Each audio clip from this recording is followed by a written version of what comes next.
வேண்டும் வேண்டும் வேண்டும் வேண்டும் நீதி வேண்டும் வேண்டும் வேண்டும் நீதி வேண்டும் வேண்டும் வேண்டும் நீதி வேண்டும் வேண்டும் வேண்டும் நீதி வேண்டும் பாதுகாப்பு வேண்டும் வேண்டும் வேண்டும் வேண்டும் வேண்டும் நீதி வேண்டும் வேண்டும் வேண்டும் நீதி வேண்டும் வேண்டும் வேண்டும் நீதி வேண்டும் வேண்டும் நீதி வேண்டும் வேண்டும் வேண்டும் நீதி வேண்டும் நீதி வேண்டும் நீதி வேண்டும்.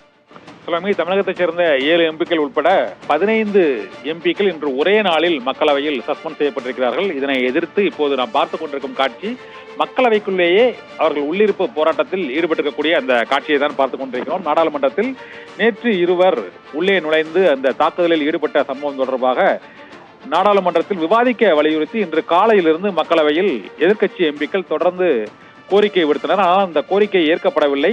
எம்பிக்கள் தொடர்ந்து அமளியில் ஈடுபட்டதால் அவை நடவடிக்கைகள் பலமுறை ஒத்திவைக்கப்பட்டு கடைசியில் நாள் முழுவதும் ஒத்திவைக்கப்பட்டது. பின்னர் இன்று பிற்பகல் 3 மணி அளவில் பேரவையில் நாடாளுமன்ற விவகாரத்துறை அமைச்சர் பிரகலாத் ஜோஷி எம்பிக்களை சஸ்பெண்ட் செய்வதற்கான தீர்மானத்தை கொண்டு வந்தார். அது தமிழகத்தைச் சேர்ந்த 7 எம்பிக்கள் கனிமொழி, ஜோதிமணி, நடராஜன் மற்றும் சு வெங்கடேசன், மாணிக் தாகூர் உள்ளிட்ட 7 எம்பிக்கள் சஸ்பெண்ட் செய்யப்பட்டிருக்கிறார்கள். ஒட்டுமொத்தமாக கேரளா, பீகார் உள்ளிட்ட பல்வேறு மாநிலங்களைச் சேர்ந்த 15 எம்பிக்கள் இன்று ஒரே நாளில் சஸ்பெண்ட் செய்யப்பட்டிருக்கிறார்கள். அதனால் சஸ்பெண்ட் செய்யப்பட்ட அந்த எம்பிக்கள் இன்று மக்களவை நடவடிக்கைகள் நாள் முழுவதும் ஒத்திவைக்கப்பட்ட சூழ்நிலையிலும் இந்த உள்ளே அமர்ந்து போராட்டத்தில் ஈடுபட்டிருக்கிறார்கள். நீதி வேண்டும் நீதி வேண்டும், எம்பிக்களுக்கு நீதி வேண்டும் என்று அவர்கள் முழக்கங்களை எழுப்பி வருகிறார்கள். விவாதத்திற்கு அனுமதி கோரியதற்கும் பிரச்சனை தொடர்பாக விவாதிக்க வலியுறுத்தியதற்கும் சஸ்பெண்ட் தான் பரிசா என்றும் அது தண்டனை போல எங்களுக்கு வழங்கி இருப்பதை ஏற்றுக்கொள்ள இயலாது என்றும்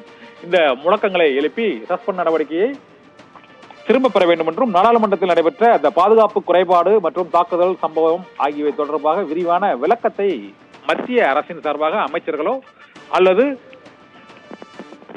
அதற்கான அமைச்சர்கள் விளக்கமாக அளிக்க வேண்டும், அமைச்சர்கள் அல்லது பிரதமர் விளக்கம் அளிக்க வேண்டும் என்று வலியுறுத்தி எதிர்க்கட்சி எம்பிக்கள் தொடர்ந்து இந்த போராட்டத்தில் ஈடுபட்டார்கள். இன்று காலை அவை நடவடிக்கைகளின் போதும் அவர்கள் அவ்வாறு முழக்கங்களை எழுப்பியதால் தான் சஸ்பெண்ட் செய்யப்பட்டார்கள். இப்போது சஸ்பெண்ட் செய்யப்பட்ட சூழ்நிலையில் உள்ளிருப்பு போராட்டத்தை தொடர்ந்து வருகிறார்கள். தங்களது கோரிக்கை நியாயமான கோரிக்கை என்பதால் அதை நிறைவேற்றுவது தொடர்பாக உடனடியாக மக்களவை சபாநாயகர் முடிவெடுத்து அறிவிக்க வேண்டும் என்று அந்த முழக்கத்தில் வலியுறுத்தி வருகின்றனர். செல்வமி.